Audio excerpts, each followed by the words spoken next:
part 2 of 2 about Hodgkin's treatment, and I've got my list, so hopefully I'll be able to remember everything while I stare at it.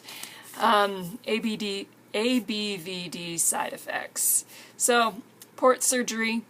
I don't have the normal reaction to surgeries that many people do, in which they just don't remember anything that happens.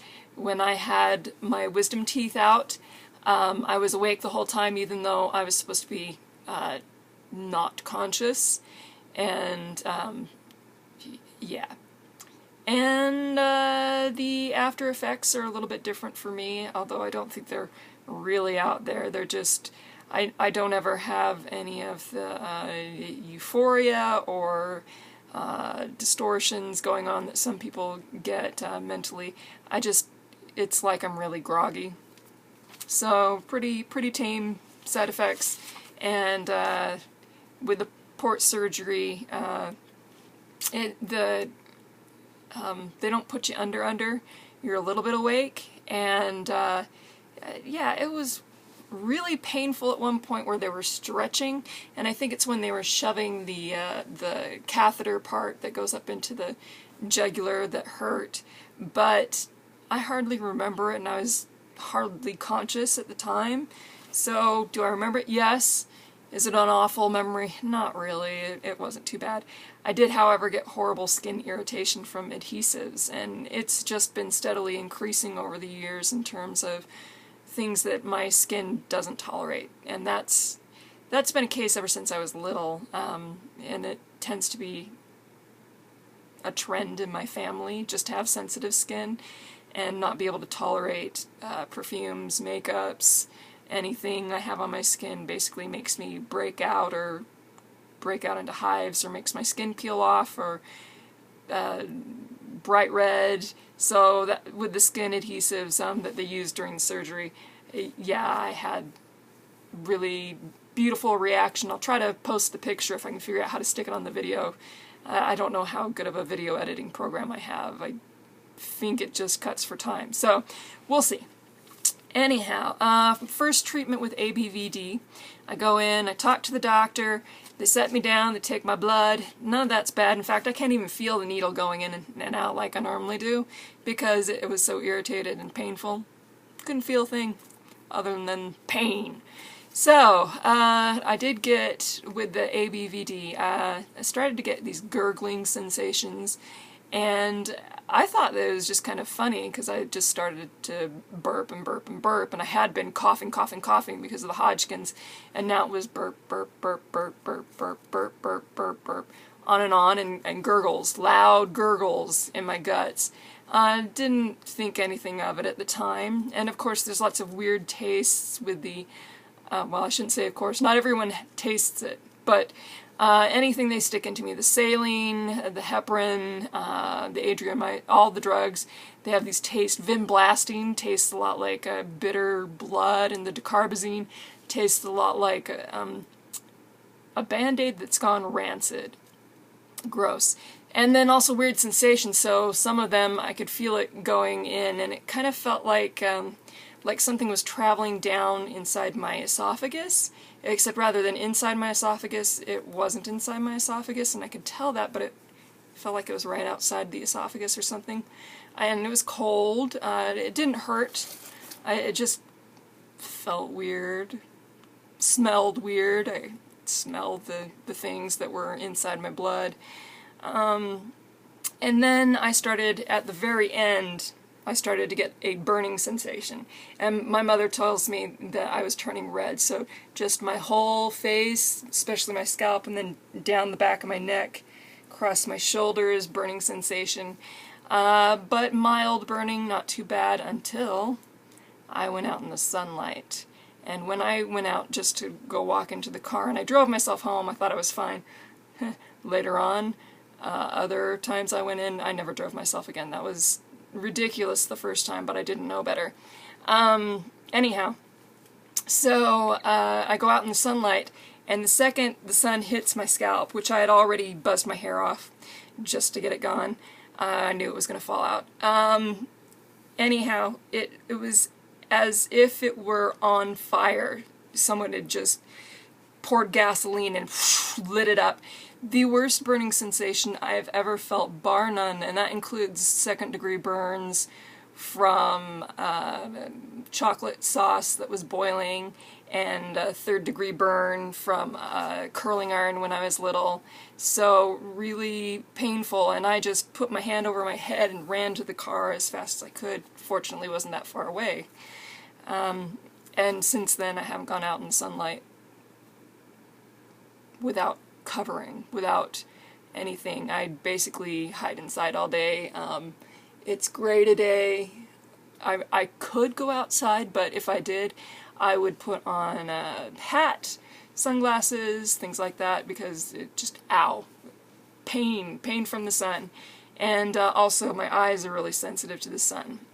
So let's see, so after the first ABVD treatment, I go in the next day for a Neulasta shot, which is great because it, it takes care of the neutropenia when your immune system gets down. It shoots some of those factors up so that, hey, I can resist disease and I don't have to get horribly sick and end up in the ER. So Neulasta is a beautiful shot, but it feels like, well, what would I describe it? It's not as painful as a bee sting. It's not as painful as Novocaine. It's not as painful as red fire ant bites.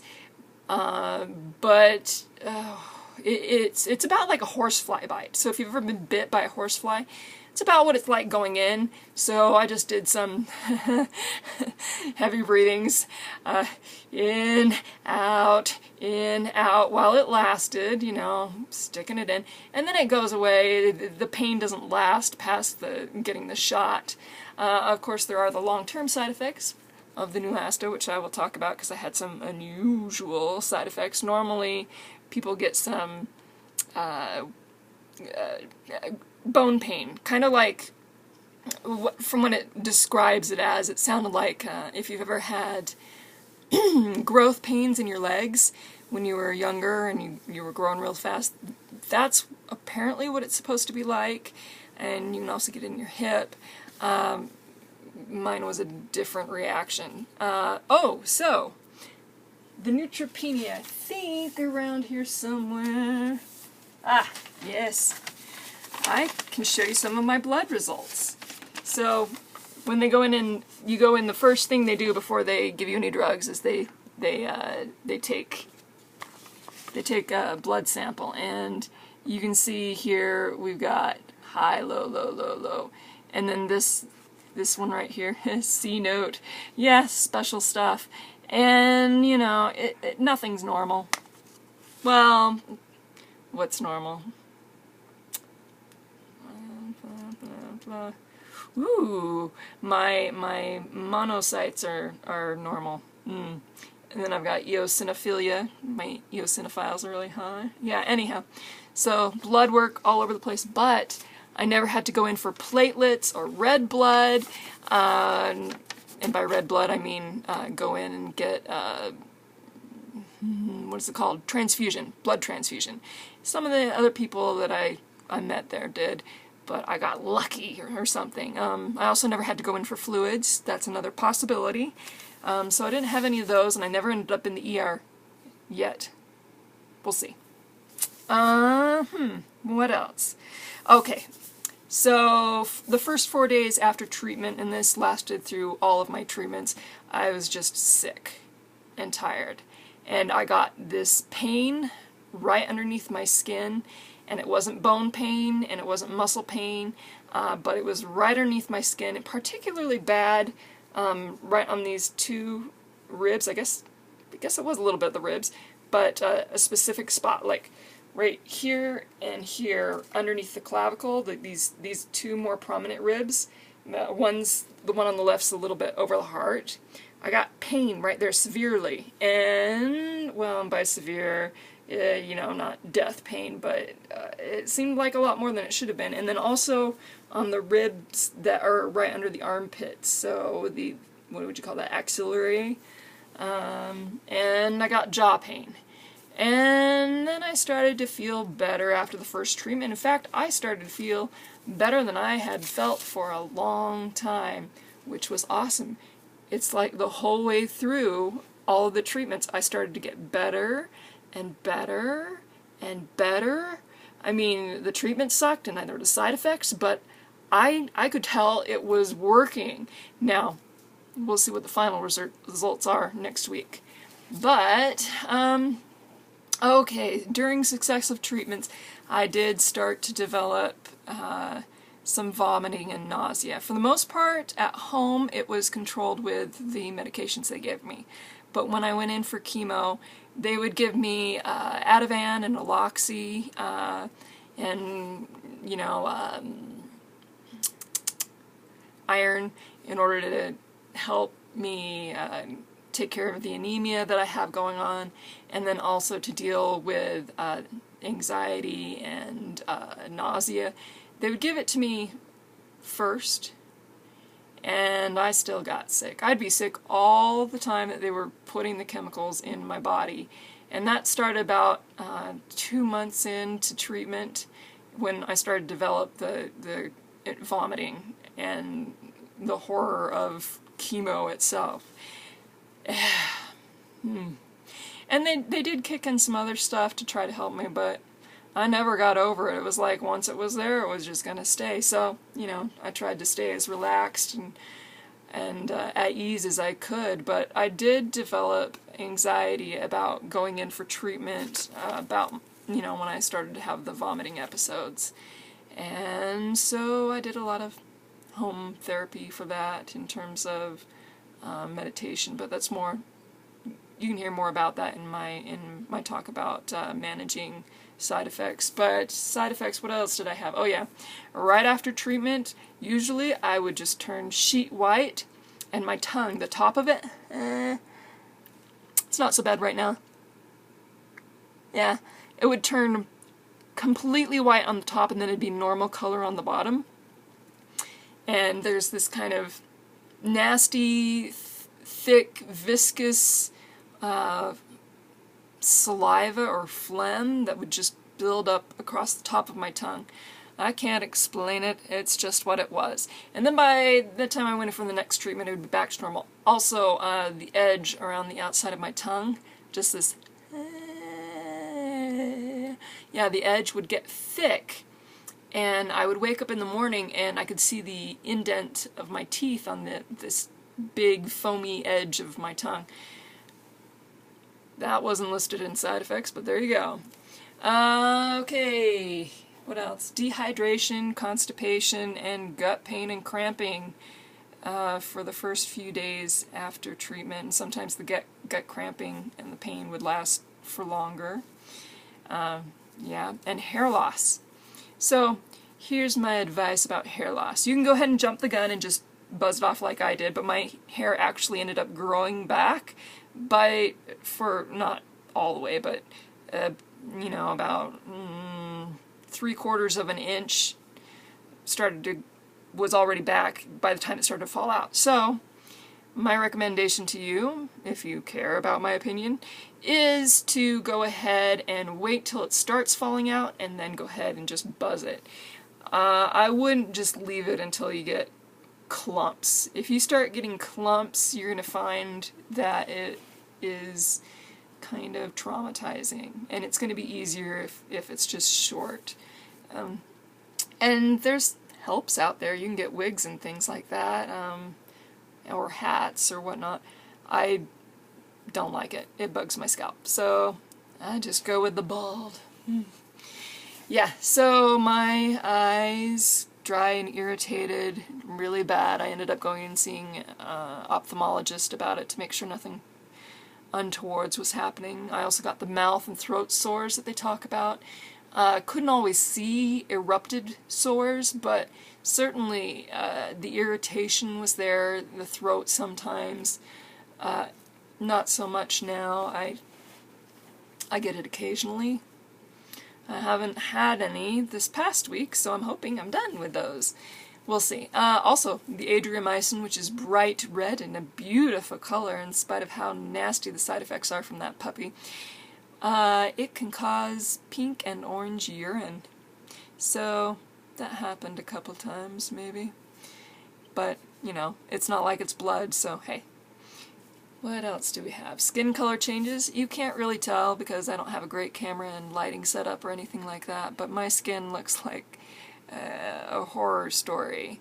Yeah, it's kind of sickly, it's kind of purpley, it's kind of yellowy, and it is just, it doesn't look healthy at all. And hopefully someday that will improve as well. Normally I'm just kind of a pale person. Yeah, I don't really tan. That might be part of the reason why I burn when I went out in sunlight. I did get swollen ankles once, not bad. And along with that weird tastes and smells of the IV, nothing tastes like it should right now. Nothing smells like it should right now. Sad.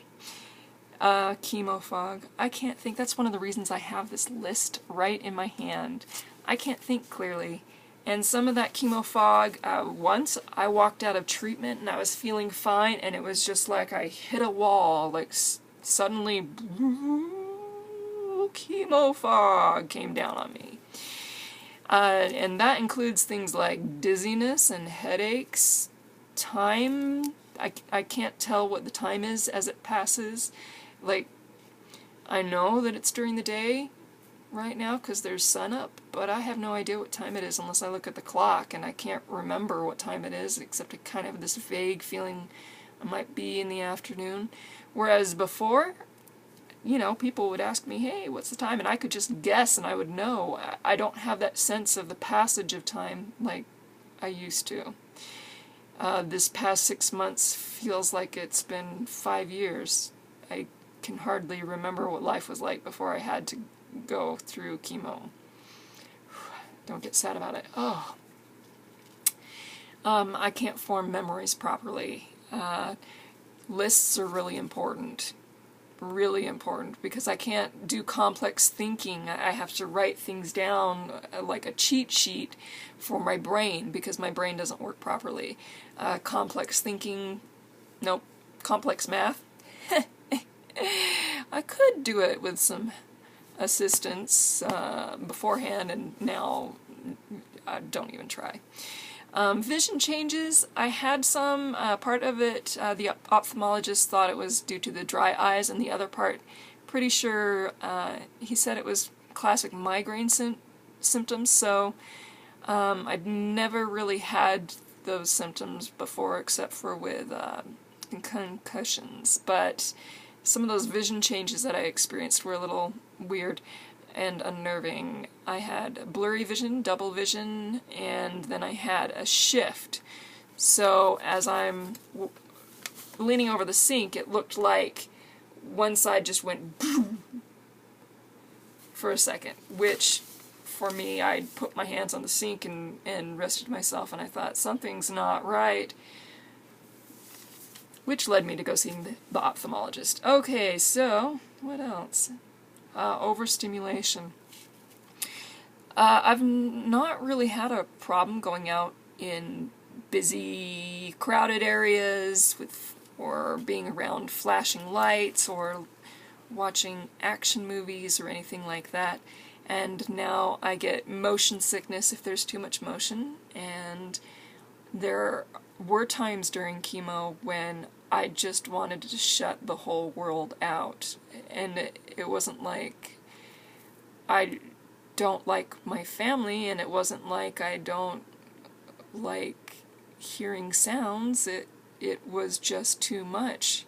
It felt overwhelming. It felt like it felt confusing, and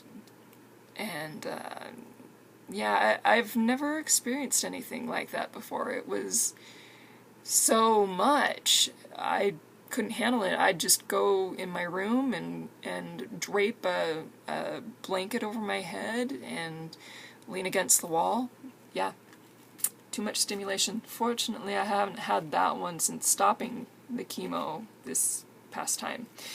And we'll see if I can get over the motion sickness thing. Hopefully so, because I'd like to be able to go places in a vehicle again without starting to feel sick.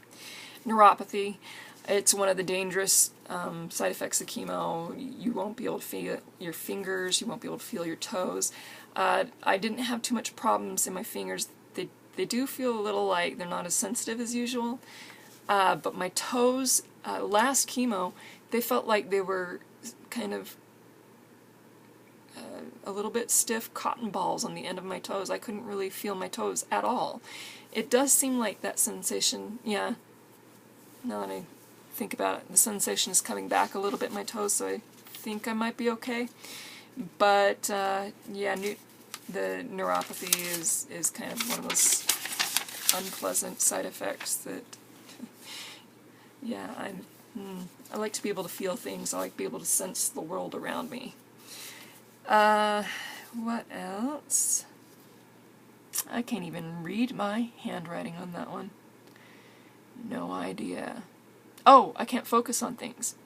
So people would be talking to me and it would be like Charlie Brown. I'd have to ask people repeatedly, what did you say, what did you say, what did you say? Because I have no idea. I can't concentrate. And these last, this one's really common for women. I am in perimenopause, so I get hot flashes, and I have had a couple instances of crazy moods that came on for apparently no reason. And I don't menstruate, so no periods at all. Now the doctor said that will probably come back because I'm so young. Anyhow, good and bad about that. Hot flashes are weird, but not too distressing.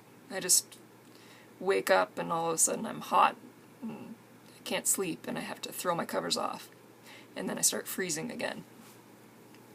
It's weird. Okay, so these are some of the really strange things that I have experienced that they don't talk about in any of the literature that I've found in terms of side effects, but this is what happened to me. I've got pinching sensations that have happened, and they'd last for 30 seconds to 2 minutes, mostly in my legs, and then I woke up and I had extremely painful, and I don't think it's lymph nodes, I think it's the veins, but they feel really hard, like someone put tubing in my legs, hard tubing, or wires or something. And then they've softened up recently, so I really do think they are just veins and not the cancer or anything, so I don't know. Don't know. I did tell the doctor about it, and she's like, oh, that doesn't happen. And I think, okay, doctor, yes, it's happening. It does happen. When I say these, I don't just make it up. It really does happen. Okay, swollen tonsils. Don't know if that was me getting sick. Don't know if it was allergic reaction. Don't know. Doctor checked it out, and she's like, well, we'll see. So, yeah, that's about what I feel about it, too. And then I'd get these temporary small blisters and occasional hives. They don't last. Yeah, the most recent one is gone. But I would get them on my hands, so, and on top of my feet a couple times, and don't know. Muscle tightening and stiffness. I'm pretty sure that's from my inactivity. You know, I have been so groggy and whatnot, I haven't gotten around to doing a whole lot, and normally I'm a very active person, but I've gotten a lot of, in the past 2 months maybe, I'm not sure, I've gotten a lot of stiffness and tightness in my muscles. And once I stretched out my arm just to shut the door, and as I did that, the door, I finished closing it, and something clicked in my arm, and I felt a shooting pain all the way down, like I pinched a nerve. It's starting to get better. Oh, this is one of the scary ones that happened. So this was, I think this was maybe my second treatment, maybe my third or something. Anyway, I woke up in the morning and I was freezing, freezing cold, the coldest I've ever felt in my life, and my fingers on one hand were all white, all the way up from here, and then normal colored hands. And I was concerned about Raynaud's phenomena. You can look it up, but basically what it is a poor circulation that can lead to the death of your digits. So I wake up, my fingers are white, and all of my toes looked like that as well. And I was freezing, and I thought, well, maybe this is Raynaud's phenomena. I don't know enough to know if that's what it is, but I'm really, really cold, so maybe my blood's not circulating well enough, or something, or my body's trying to hibernate like the small mammal that I am not. So I got a blanket, put it around me, and just started walking up and down the stairs, and sure enough, I warmed up, my fingers turned back to normal, and then I called a nurse.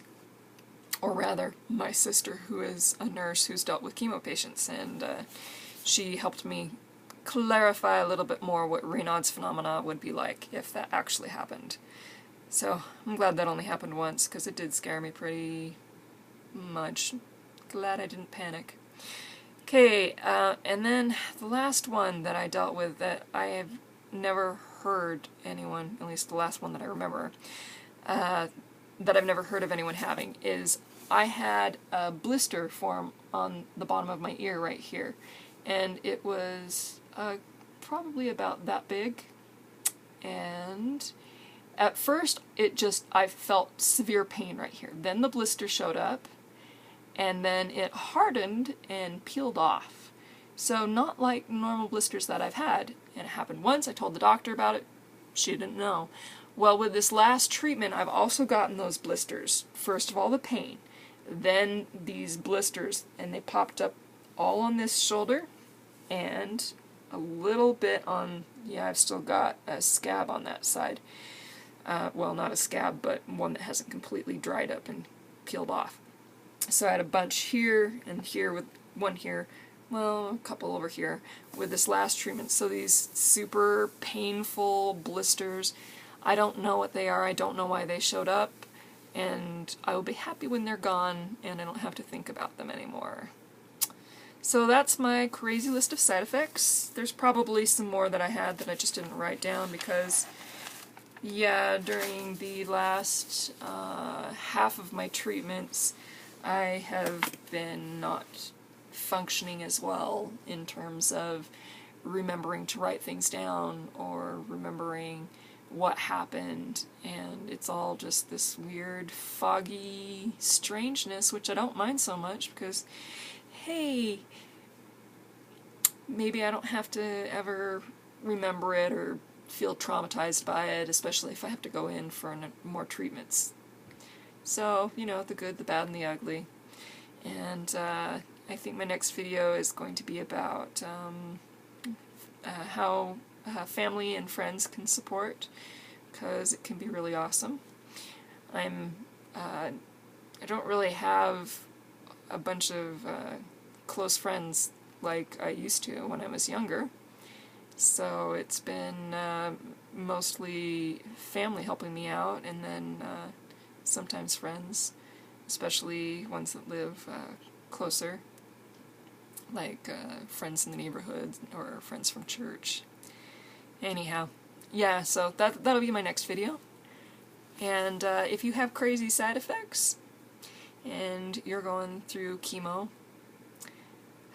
I understand. It can be kind of alarming at times, but just you'll get into the rhythm of it and you'll learn to recognize the symptoms that pop up that are really dangerous, like high fevers and the Raynaud's phenomena, and hopefully nothing too crazy happens to you, and good luck with everything.